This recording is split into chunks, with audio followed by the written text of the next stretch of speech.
Hello বন্ধুরা, আসসালামু আলাইকুম। আশা করি আপনারা সবাই ভালো আছেন, সুস্থ আছেন। আমি আল্লাহর মধ্যে ভালো আছি, সুস্থ আছি। আজকে আলহামদুলিল্লাহ আমার মুরগির চতুর্থ ভ্যাকসিন করা হবে। এখন আমি মুরগির খাবার দিব, আর পানির পাত্র সব উড়ে আলাইছি। একটু দেখাও, এই যে পানির পাত্র সব উড়ে আলাইছি। এখন পানির পাত্র সব উড়ে আলাইছি। এখন মনে করেন খাওয়ান দিলে ক্ষুধা লাগবে, পানির তৃষ্ণা লাগবে, তখন আমি ভ্যাকসিনটা দিলে খাবে। সবাই আমার খাবারের জন্য দোয়া করবেন, আমার জন্য দোয়া করবেন। আল্লাহ তাআলা আমাকে যাতে ভালো একটা প্রফিট দেয়।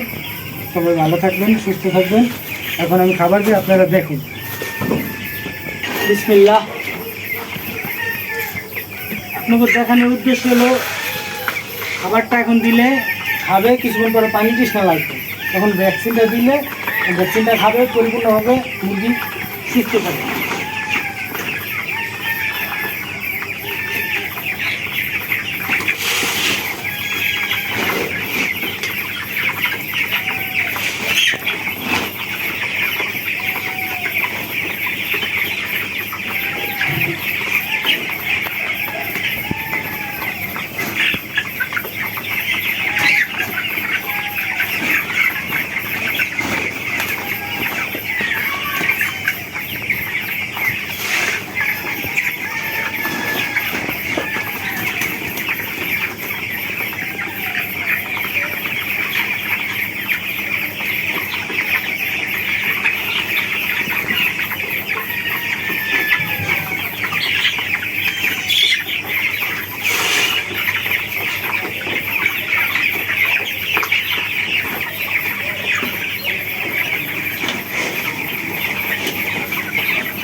আলহামদুলিল্লাহ সবকটা মুরগি সুস্থ আছে, শরীরে হালকা জ্বর আছে, ট্রিটমেন্ট চলতেছে। সবাই দোয়া করবেন আমার খাবারের জন্য। সবাই ভালো থাকবেন, সুস্থ থাকবেন। আজকে ভিডিও পর্যন্ত। আসসালামু আলাইকুম।